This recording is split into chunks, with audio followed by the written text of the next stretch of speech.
and welcome to Things We Said Today, our weekly podcast about anything and everything to do with the Beatles, both as a group and as solo artists.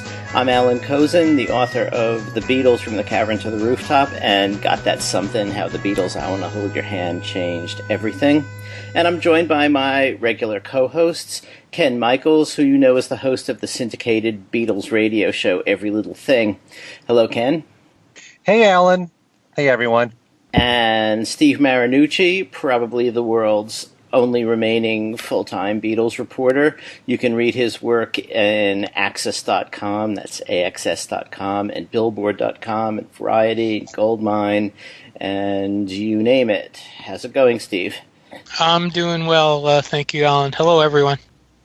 And we're joined today by an old pal of all of ours, Bruce Spizer, the author of 8 million books about the Beatles and basically anything you want to know about their Capitol recordings, their Apple recordings, and their first visit to the U.S. I mean, lots of great books that are really musts for everyone's bookshelf. Hey, Bruce, how's it going? Doing all right. Glad to be here. And Bruce, as many of you may know, lives in New Orleans. And in this past week, on October 24th, Fats Domino died.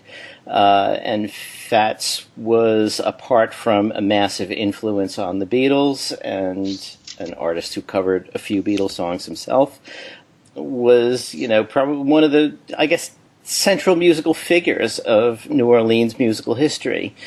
So we thought we would have Bruce on to chat with us about Fats and his influence on the Beatles, his influence in New Orleans, and, just generally. And you may have seen a story that Steve wrote this week on Access.com, in which he actually interviewed Bruce about some of these things. And if you haven't read it, you should look it up after the show. We'll probably try to fill in some things that may have ended up on the cutting room floor or otherwise. So, Bruce, the Beatles actually met Fats Domino in New Orleans, didn't they?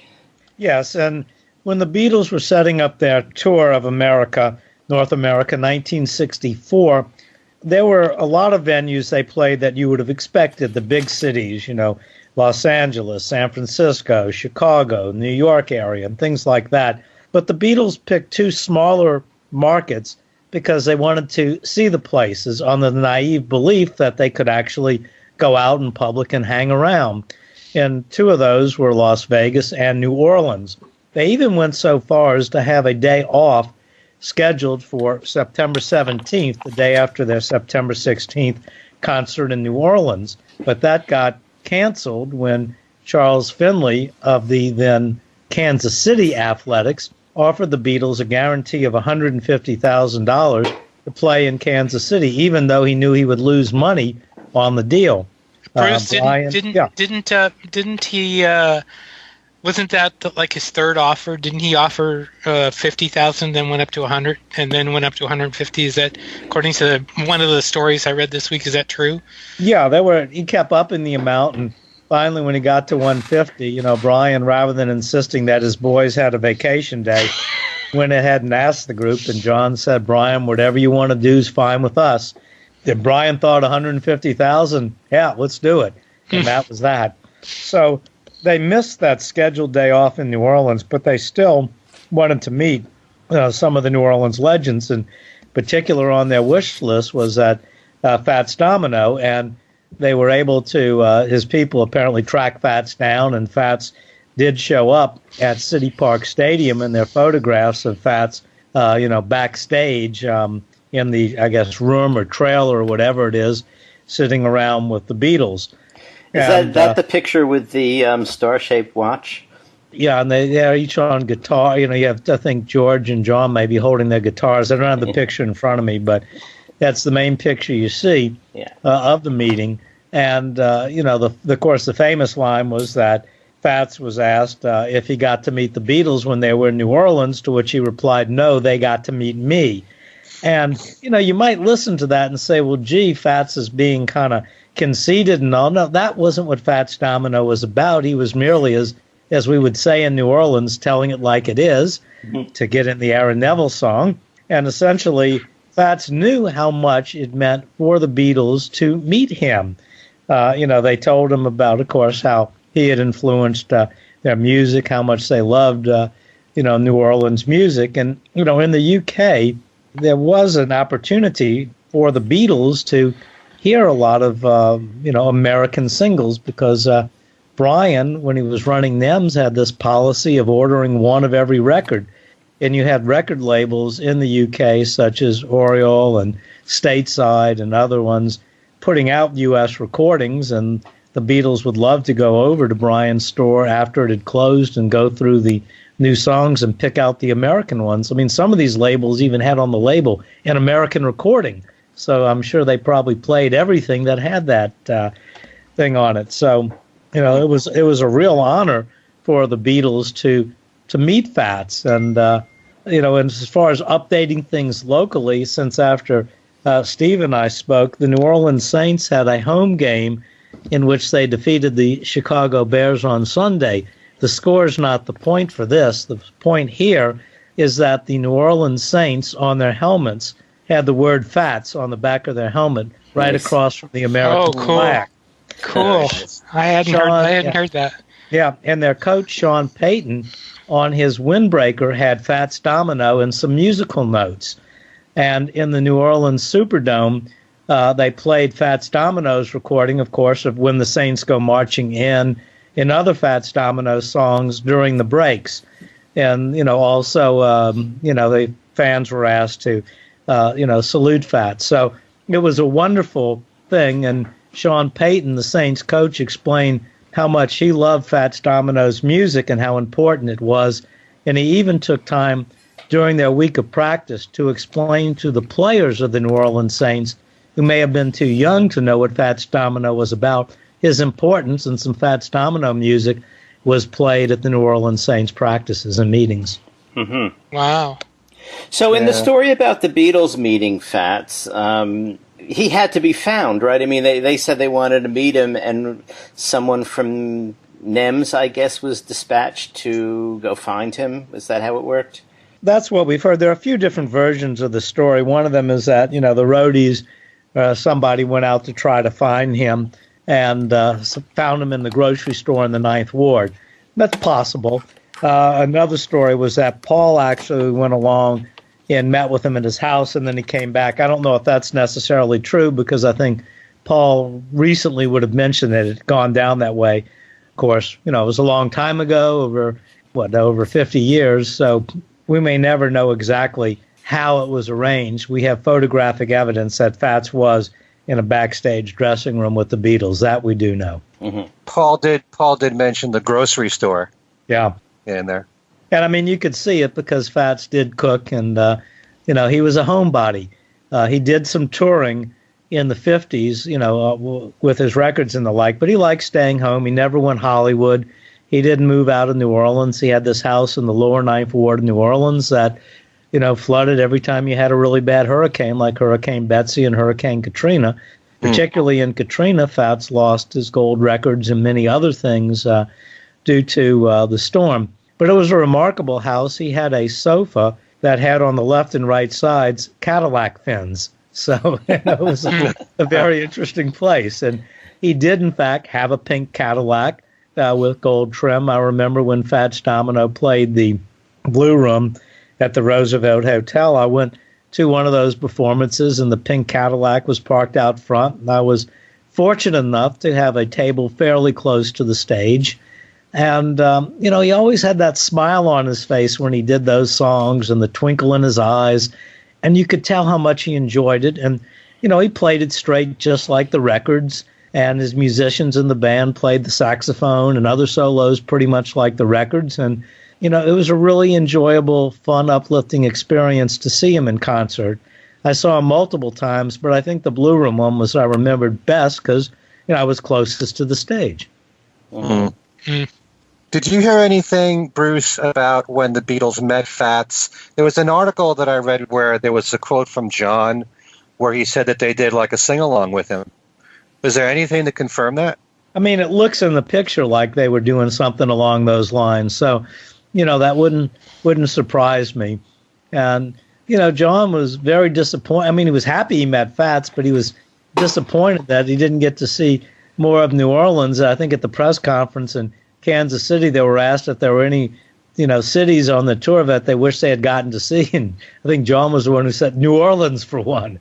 So, imagine the frustration for them of being in New Orleans and not really getting to see anything except for the Congress Inn on Chefman Tour Highway, and fortunately getting to see Fats backstage in the dressing room. I did see something on Facebook where May Pang said that when she was with John, that they went to see Fats in concert in Las Vegas. Yeah, that's cool. And Fats, Paul had said that Lady Madonna was heavily influenced by Fats Domino. Some people have gone as far to say, well, in Fats' song Blue Monday, they have days of the week, and Lady Madonna has days of the week. I don't know if it was lyrical. It certainly was musically influenced and vocally influenced in many ways. And Fats, of course, returned the favor by recording Lady Madonna on one of his reprise albums. And in addition, Fats also recorded Lovely Rita for Sgt. Pepper and Everybody's Got Something to Hide Except for Me and My Monkey. So certainly Fats returned the favor. Yeah, it's actually a very interesting recording of Everybody's Got Something to Hide. Kind of funky, and I love the piano playing that he does on there. Yeah. You might not think that's a song that would fit him, but it does work, very much so. Oh, yeah. I've always liked the Lady Madonna version. I thought that it was so perfect for him to do that. Yeah. And it should be mentioned to anybody that doesn't know that those recordings are still available. Rhino Handmade put out a collection of his entire reprise output, including a couple of unreleased tracks. It's called Sweet Patootie, the complete reprise recordings, and it's on Amazon. They have it digital for about $13, but the CD is like $28, which isn't. I thought it was going to be a lot more than that. But yeah, it's well worth getting. I got it when it came out, and then for those who really want to jump into Fats, the Bear Family collection of all his Imperial recordings on, I think it's 8 CDs, is well worth it. Oh, wow. Obviously, after Fats died, I started listening to it. I had to take a couple of road trips. I was up at the Louisiana Book Fair in Baton Rouge, and on the way up and back, I played a bunch of those Fats Domino's CDs, played some in the car today, and the consistency and quality of the recordings. I mean, there's some that are a little poppy and ill-advised and strings added, but for the most part, it's just wonderful, consistent R&B, rock and roll, whatever you want to call it. Even the one he did after Katrina, Alive and Kicking, is really good. I just picked that up yesterday, actually, and I was kind of surprised at how good it was. I did not expect that it would be as good as it was, and you're right. That's one thing about him that's all the way through his career, he was very consistent. Very consistent.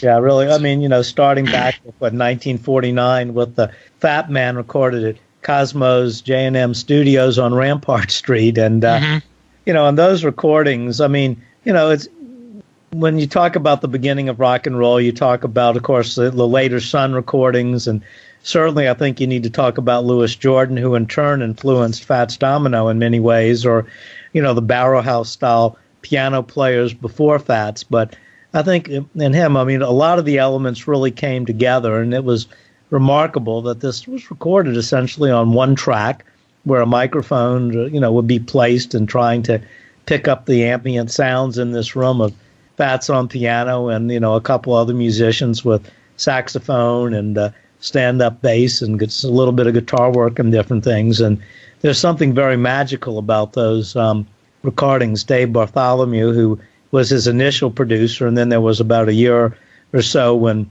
the head of Imperial Records and Bartholomew were in a fight, and he didn't produce Fats. But once he got back with Fats, it was just an incredible thing. Fats had sold at one point, they had determined 25 million records, primarily on the R&B market, had tons of R&B hits, and then of course he began to cross over to the pop charts, which was, even when you had other people covering his songs, such as Pat Boone or the like, Fats Domino was still charting with his songs. Mm-hmm. Mm-hmm. Would you say, Bruce, that was the start of rock and roll? A record like the Fat Man? I mean, if it wasn't the start of rock and roll, I don't know what else would precede it. I mean, you could say that Ain't That Just Like a Woman by Louis Jordan certainly was an early rock and roll tune, particularly since the opening riffs on the song sound like it's something that Chuck Berry borrowed heavily from. But I mean, it certainly was one of the first things to to do it. It had a lot of the key elements of what would become rock and roll. Right. Yeah. And where the Beatles are concerned, John did say that "Ain't That a Shame" was the very first song he ever learned on guitar. Yeah, and and of course he later recorded it, as did Paul.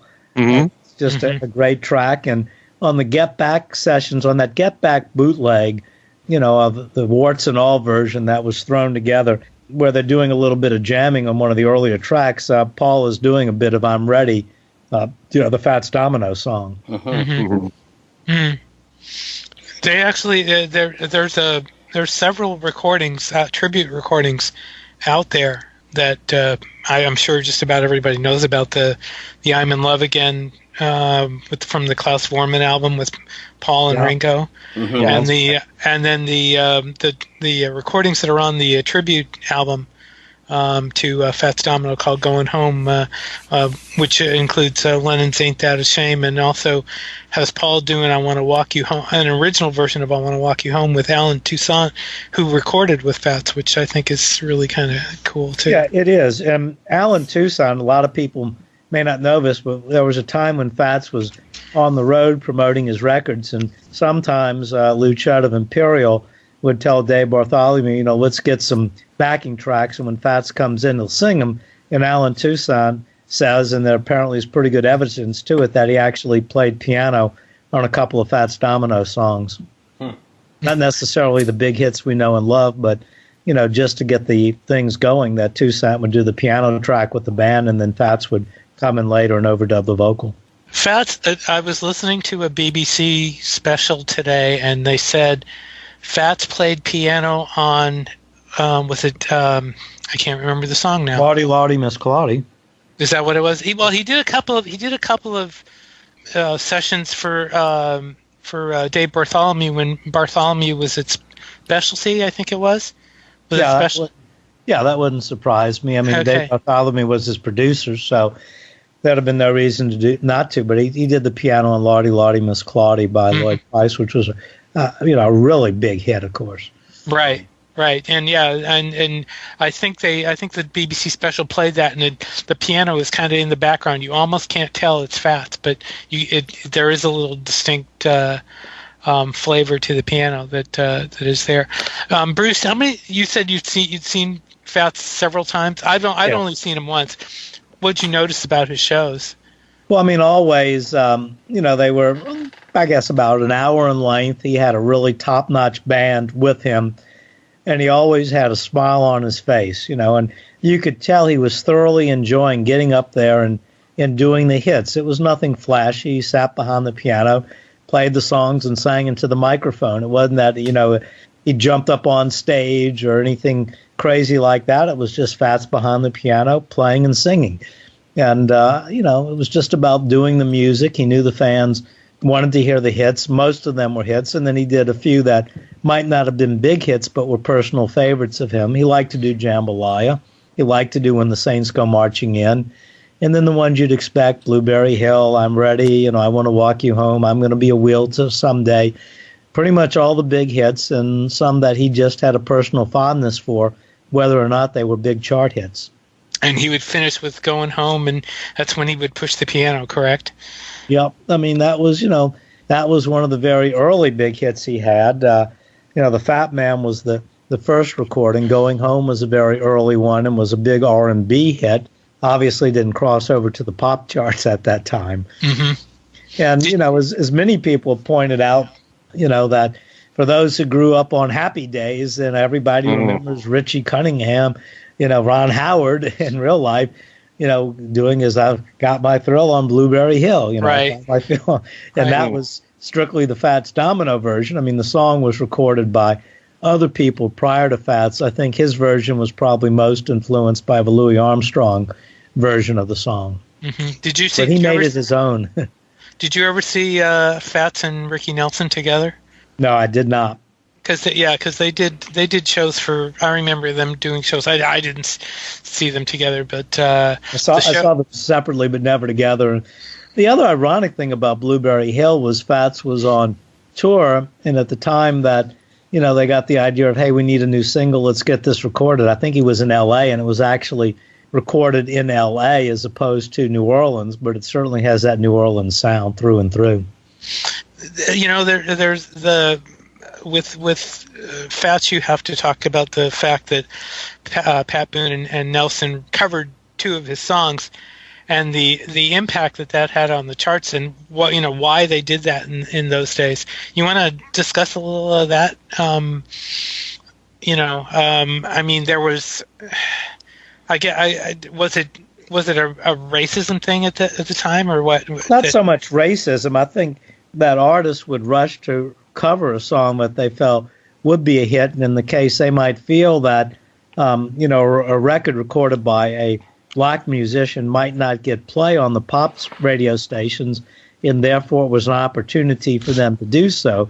Perhaps the craziest one, when you've got somebody trying to record Tutti Frutti other than Little Richard, that's just not going to work. Yeah. I think there was a great satire on Saturday Night Live where they had this, group of white people recording "What Did I Say" as opposed to "What I Say" by Ray Charles. That's really humorous, to put it mildly. I think that was the show that Ray Charles was a guest on, wasn't it? Yeah, it was. Yeah, great fun. I think there's one thing we talked about, John and Paul covering "Ain't That a Shame" and Paul's "I'm in Love with" from the Klaus Foreman sessions. You had mentioned "I'm Going to Be a Wheel Someday," which Paul also recorded on the Russian album. So those Russian album sessions must have had, we know of at least the two Fats Domino songs that are on there. And there are probably others. Maybe during the session too, And it wouldn't surprise me, when Paul is doing warm-ups with the band on tour that he, may sneak in a few. And now, with Fats passing, maybe Paul will be more inclined to, in concert, maybe go in and do, a tribute to Fats and bring in some of his songs. Yeah. When he recorded in New Orleans in '74, are he and Fats known to have met up then? I'm not aware of that. Obviously Alan Toussaint, but I'm not aware of a meeting with Fats. It doesn't say it didn't take place, but I'm not aware of any such meeting. Mm-hmm. Also, when Paul toured in 1989 and 90, he did perform "Ain't That a Shame" live. Right. Yeah. In his set list. And if you want more Fats Domino that Paul covered, he did "Coquette" on the Run Devil Run album. Yeah. So, it's evidence right there of how much Paul loves Fats music. Bruce, there's a lot of ways that you can showcase how an artist is an influence. Obviously, covering their material is one way. Could you point to any of the Beatles recordings as a group, possibly, where you notice an influence in Fats Domino, other than Lady Madonna? Possibly in the piano playing or in any way? I mean, I hadn't really thought of that in advance of this, so... I just think it was more in the Get Back sessions where you had him knocking out "I'm Ready" and things along that nature. But Lady Madonna being the most obvious influence, with the saxophones and everything else that you would have heard on a Fats Domino recording in addition to the piano. And the other thing about Fats that I really think needs to be said, there are a lot of rock and roll artists that were great musicians, and we love their music and how they influenced everybody, and the Beatles and all. And one that comes to mind is Chuck Berry.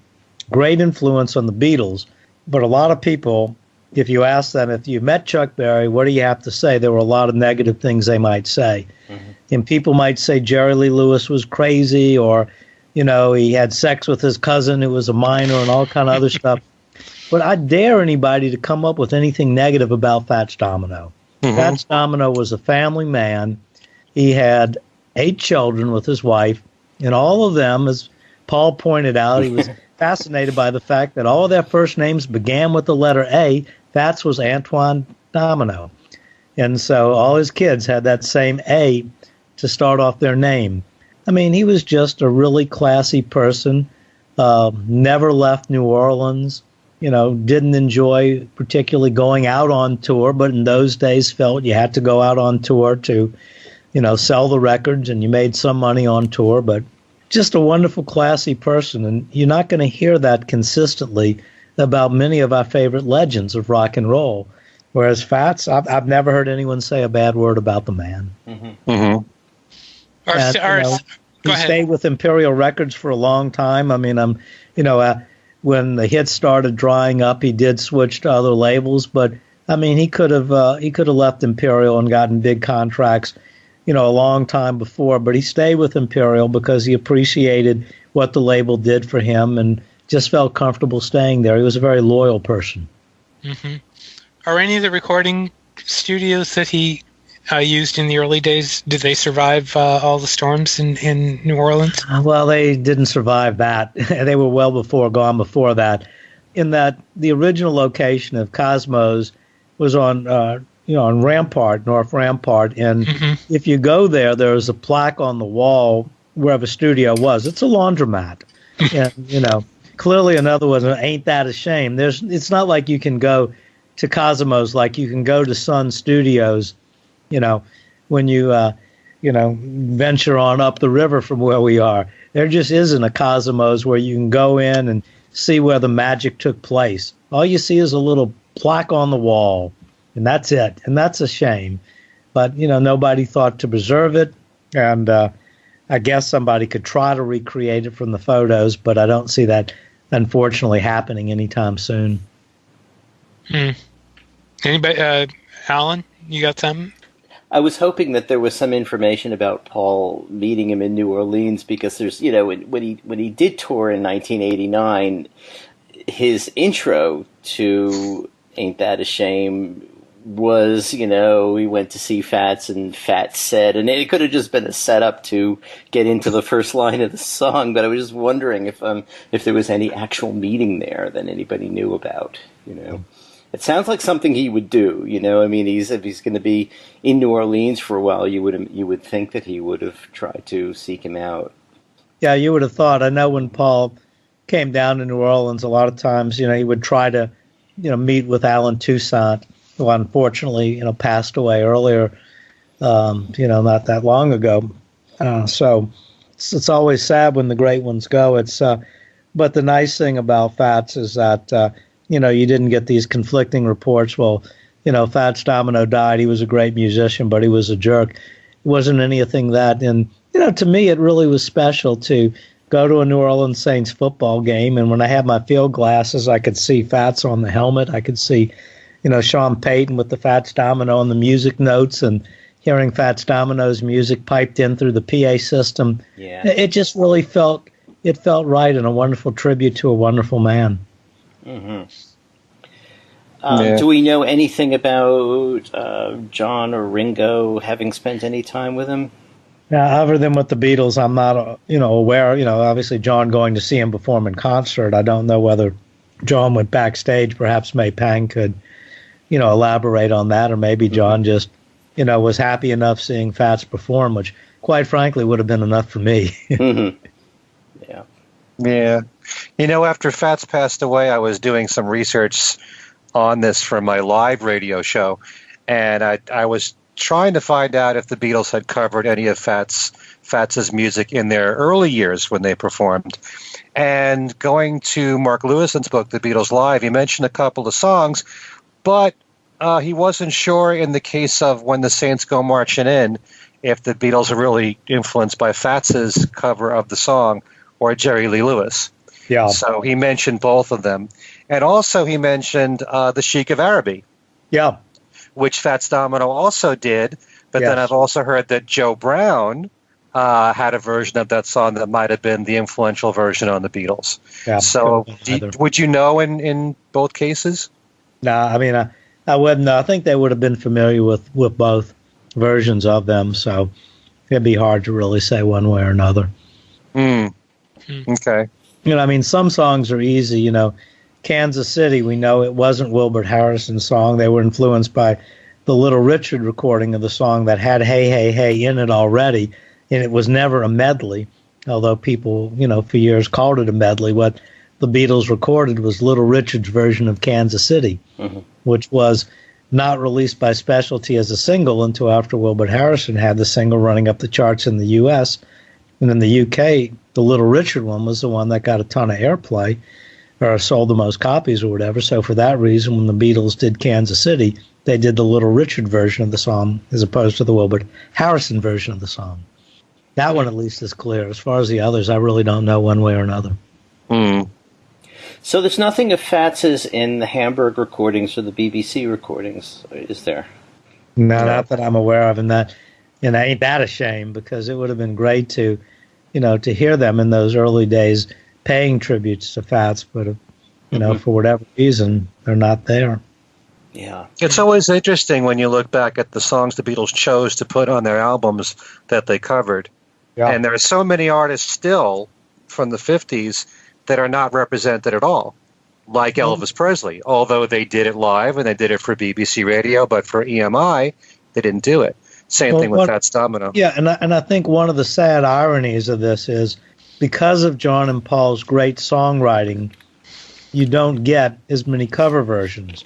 That if John and Paul hadn't written so many great songs, you wouldn't have had the Hard Day's Night album with all Lennon-McCartney songs. It may have had, the balance of, we'll have 8 Lennon-McCartney songs and 6 cover songs.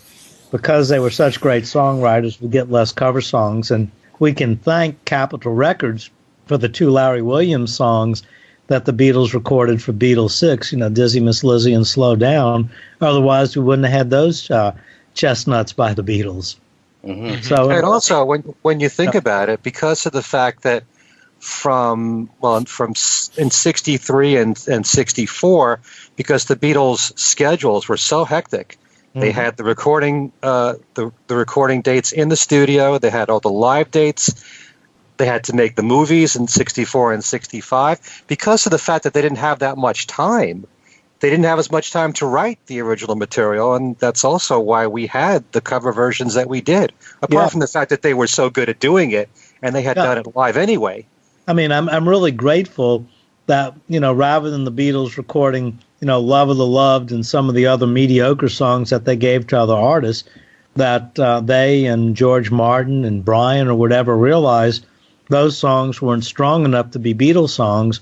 And rather than having, I'm in Love and stuff like that on their albums, you ended up with stuff like Please, Mr. Postman and Twist and Shout.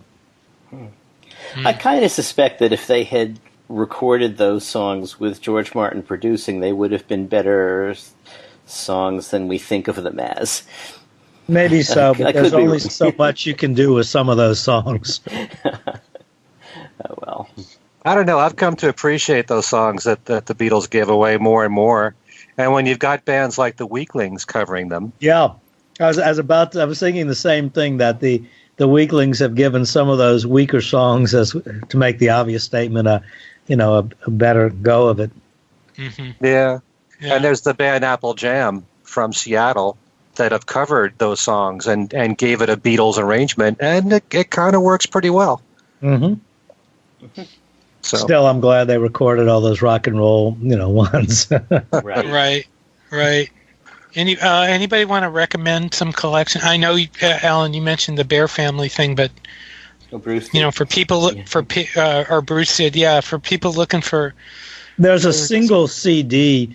There may be 1 or 2 compilations. I'm forgetting the titles of them, but you can find like one of them that'll have don't get the cheap ones with Fats's best 12 songs. I mean, they have, I think, at least 2 different CDs that have about 27 or 8 songs, because the songs are very short. So on an 80-minute CD, you can pack it in, and those will pretty much have all the essentials.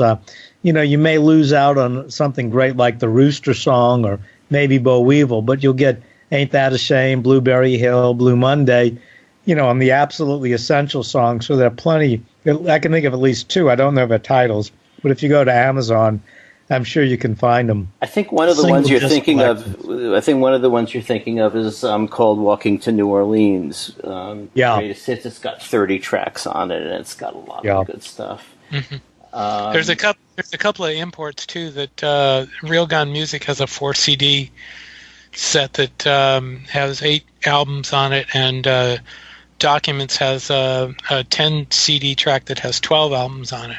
Yeah, but those aren't released through. Those aren't American things. Those are import things, and but you can certainly find the American CD, and if you have the money for it, the Bear Family thing not only is of course the great music, but it also has a wonderful book along with it that gives you the session information as best they could determine, and a nice history of Fats Domino. And I hadn't read the booklet in a while, but over the weekend, I went through the booklet again, and I don't regret that purchase at all. I didn't regret it when I bought it, and it gave me many, many hours of pleasure back then, and many, many hours of pleasure this weekend to get through a time where it was sad. I mean, I knew he had Alzheimer's, and we knew the end would come sooner or later, but it's always sad when you hear it. And on my iPhone, I mean, I had tons of different notices. The local stations were the first to report it. Then, of course, the Washington Times, the New York Times, Washington Post, and everybody was reporting it. So it was big news, and my phone kept beeping. And of course, I had a lot of text messages and emails from people letting me know in case I was busy practicing law that Fats had passed.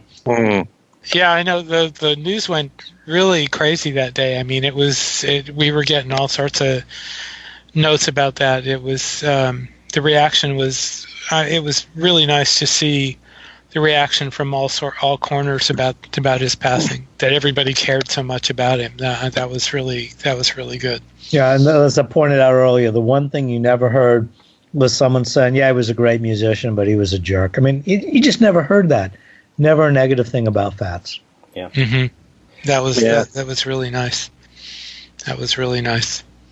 I think a lot of people would be surprised if you're, a youngster, as Ed Sullivan would say, just how big Fats Domino really was in the 50s and early 60s, because if you were to take a look at the Billboard singles charts, they say that next to Elvis Presley, he was the biggest selling singles artist, and he had more chart singles than anybody, next to Elvis.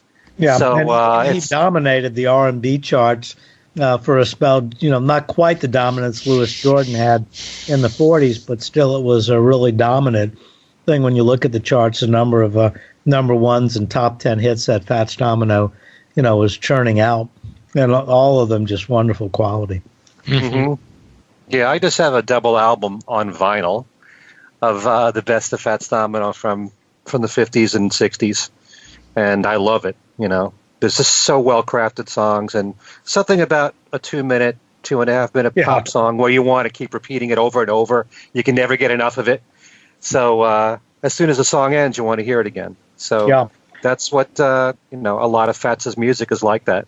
One of the more interesting listening experiences I had going to work this morning, I've gotten to the later Fats Domino discs, and I was listening to the disc that had Walking to New Orleans on it, and it has 2 versions of it, the version without the strings and then the version with the strings.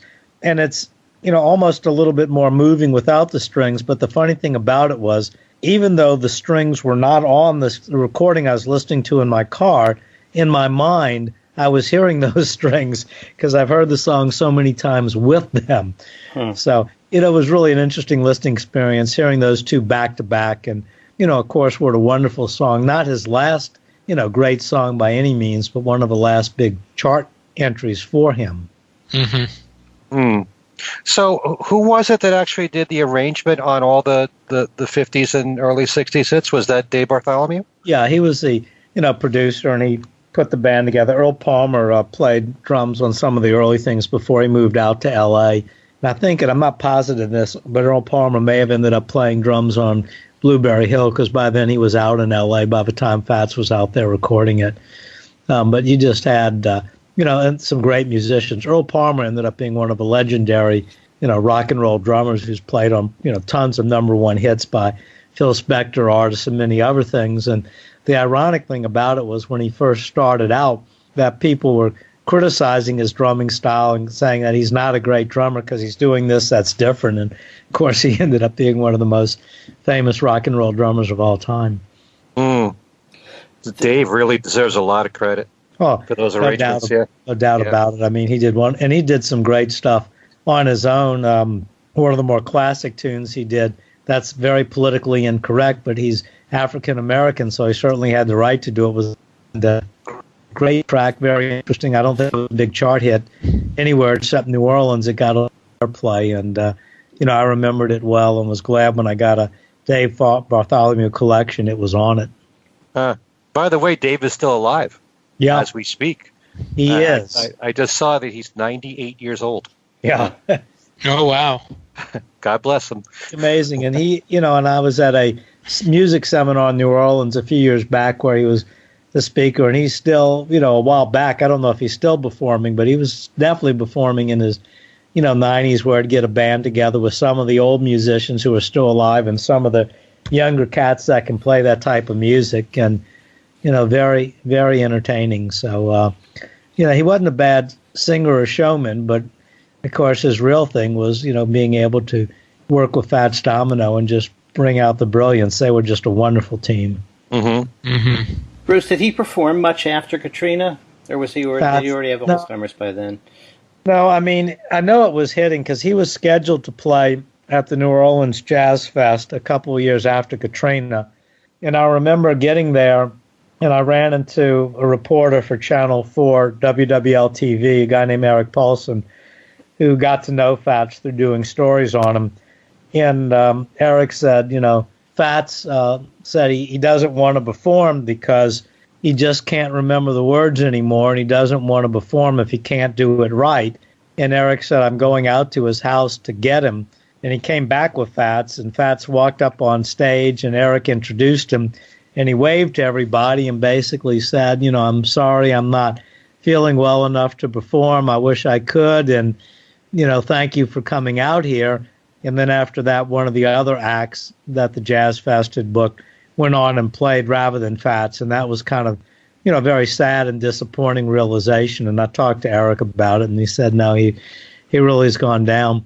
And I think a few months later, there was something at Tipitina's, which is a nightclub named after the song Tipitina by Professor Longhair, and Fats was being honored, and he actually did form a couple of songs for that. But the Jazz Fest one was really disappointing, where, all he could do was walk up on stage and wave. But, of course, he got a standing ovation for just showing up and waving to the crowd.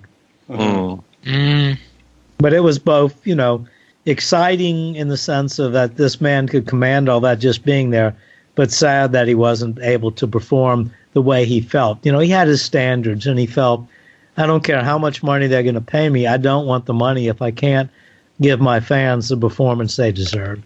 Right. Well, he would have been in his mid-80s by then, right? And yeah. So I think I would imagine the audience would have been fairly understanding of that.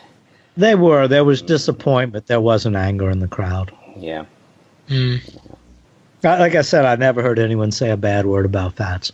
Yeah. Bruce, was Fats still overweight, very overweight towards the end? Was he always that way? I mean, he always was fat. It's kind of miraculous that he lived to be 89 then. Yeah, well, he only weighed, according to the song, 200 pounds. It wasn't like he weighed 300 or 400 pounds. He was short, and 200 pounds was a lot of weight back in those days if you were short. Mm-hmm. Yeah. Wow. Well, I mean, he was just an amazing musician, and it was nice to see the love from everybody. He really deserved it. He really deserved it. It's too bad he didn't get more of it, before. One of the things that always perplexed me and I always found disappointing was that Paul McCartney has never played the New Orleans Jazz and Heritage Fest. And I always thought how cool it would have been if, Paul was there and while Fats Domino was up on stage performing, that Paul would have jumped up with his bass guitar and joined Fats Domino for a song or two. And what a thrill that would have been, not only to the audience, but what a thrill that would have been for Paul McCartney. Really? Yeah. And those two would have sounded so natural together. Oh, absolutely. Absolutely. Is there a lot of video of Fats around? I mean, I think there was the bit from Girl Can't Help It, wasn't it? Yeah, and there's another film, The Big Beat, that he actually wrote a song for it called The Big Beat. And I think there may be one other film. So there are a couple. Shake, Rattle, and Rock is what... and actually, there were a couple of films. Shake, Rattle, and Rock was the first one he was in, and then he wrote the title song of The Big Feat, I believe it's called. The Big Beat. The Big Beat. Is the Big Beat? Yeah, that's a song. A little bit contrived, but, it was a movie title song. It wasn't Hard Day's Night or Help, but it still wasn't a bad song called The Big Beat. Okay. Which was literally describing the big beat and, Grandpa dancing and all that other stuff. Mm. There has to be film from him on the Ed Sullivan Show, because he was on the Ed Sullivan Show. Right.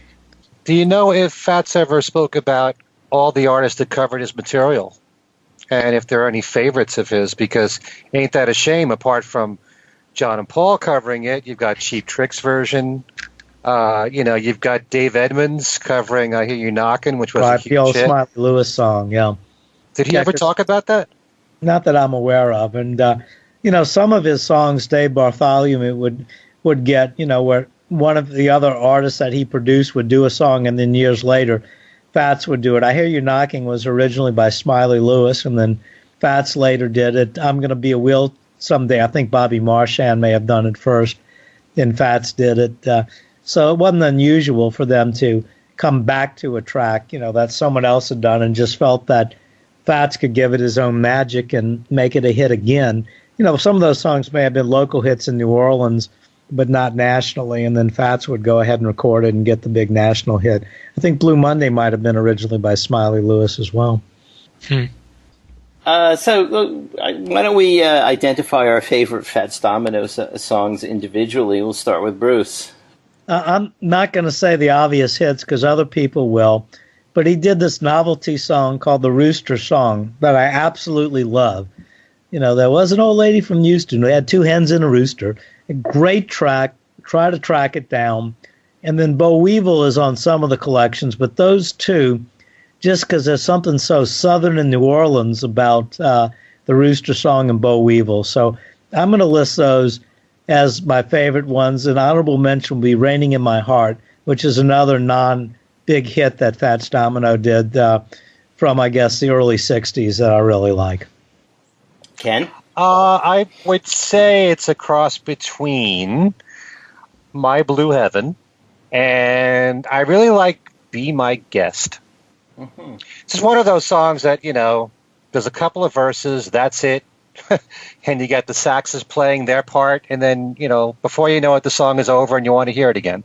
And My Blue Heaven, I think My Blue Heaven was heavily featured in MASH on the TV series. Mm-hmm.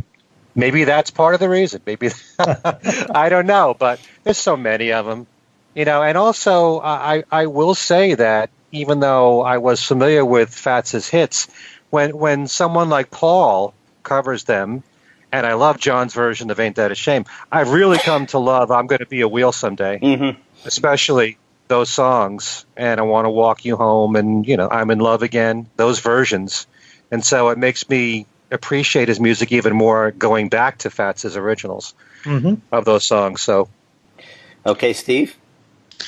I have two. One is the Fat Man, because I remember picking up a vinyl copy of his first album a long time ago, and just absolutely loving that song. Crackles and all on the vinyl, and so I love that one.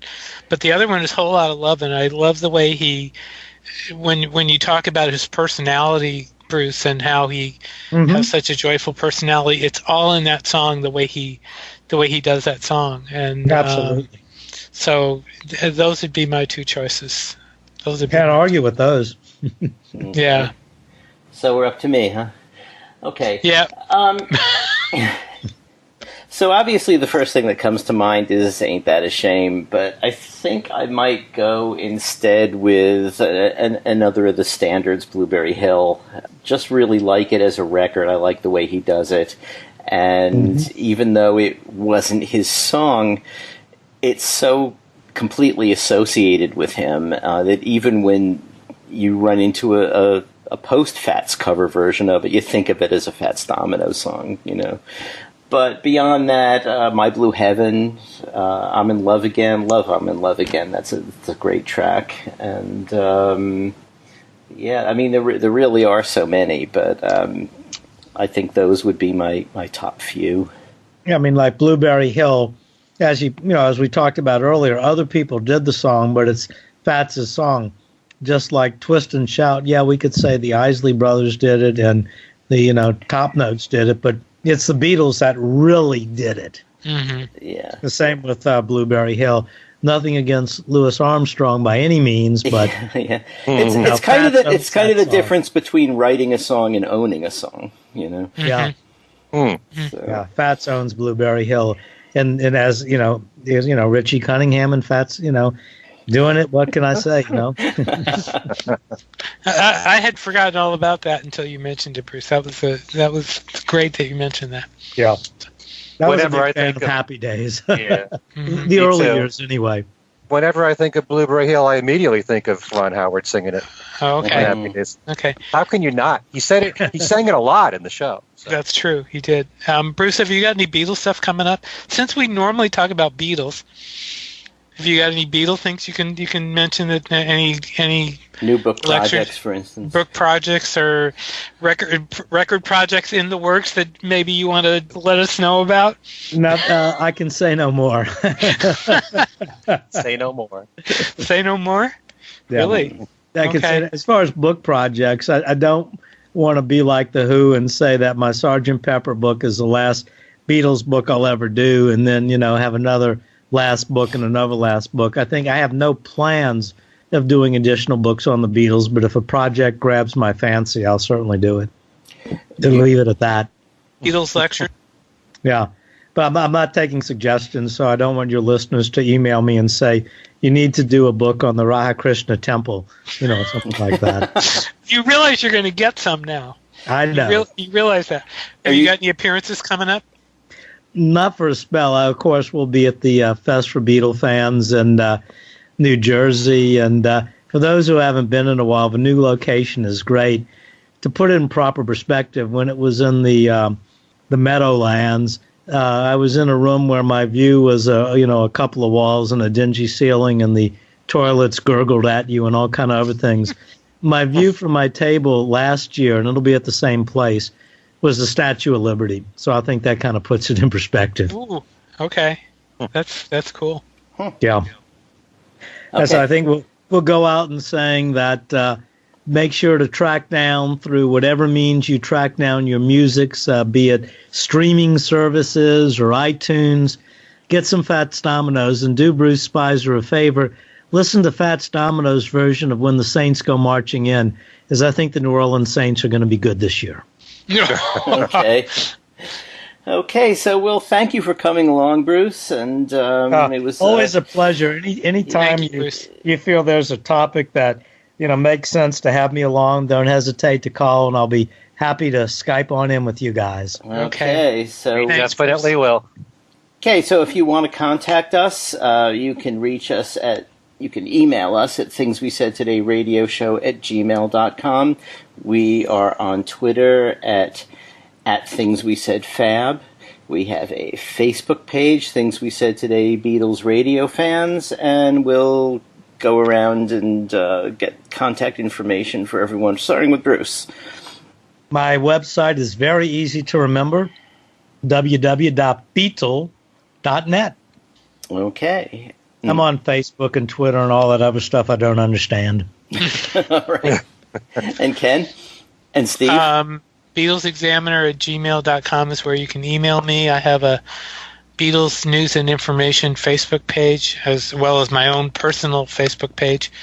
But Beatles News and Information is where I post a lot about Beatles, and I've been posting actually a lot about Fats Domino the past few days, but that will probably start to fade, but I'll still do some stuff there. But anyway, that's where, if you want to talk about Beatles, that's the place to go for me. Okay, and Ken? All right. You can reach me on my Facebook page at Ken Michaels, also my email address, which is everylittlething@att.net, And always make sure you visit my website, which is kenmichaelsradio.com. I will have another special contest coming up this week, probably by the end of the week, giving away Ken Womack's new book on George Martin called Maximum Volume, The Life of Beatles Producer. Yes, I love it. I love it. I can't wait till the next one comes out, till the follow-up. And I will have 3 copies to give away, signed by Ken. And the contest, like I said, will start by the end of this week. So that looks to be, what is today's date? November 3rd. Look for it to be starting around then. And then I just want to mention a couple of new CDs. Speaking of George Martin, we talked about this a few weeks ago. There's a brand new CD that came out on the film scores and the original music, orchestral music of George Martin that was done by the Berlin Music Ensemble. And it's coming out on November the 10th, and I actually have CD copies to give away, and that's part of my Beatles trivia and games page. And I also have another legend here to talk about, Roy Orbison. There's a brand new CD coming out on November 3rd. It's called A Love So Beautiful. And what this is they've taken Roy's vocal tracks. Many of them are the original vocal tracks. Some are not, from the past, from his classic stuff from the 60s on up. And it's being backed by the Royal Philharmonic Orchestra. In fact, it was recorded at Studio 2 at Abbey Road. So there's a new CD of that coming out. Like I said, it was called A Love So Beautiful, which is the name of one of Roy's songs, which was on his Mystery Girl album. And George Harrison played on the original. He's not in the backing tracks on the new version. So that is coming out November the 3rd, like I said, but you can win that on my website. And there's also a brand new book on Roy Orbison called The Authorized Roy Orbison, written by Roy's sons and Jeff Slate, who we all know writing for Beatle Fan and Rolling Stone and Esquire, and I'm working on getting that to give away as well. But you can win the Roy Orbison CD, the George Martin CD, and the George Martin book, all on my website, which is at kenmichaelsradio.com. I hope you remember all that. Okay, so it was great having an opportunity to spend some time listening to Fats' music before, to get ready for this discussion, and discussing Fats with Bruce, who lived in his city and saw him few times, and but we're hoping that next week when we reconvene, we won't be in a position of having to discuss the death of another great rock legend. We should have a few weeks off now and then. So for Ken Michaels and Steve Marinucci, this is Alan Kozin saying thanks for listening, and we'll see you next time.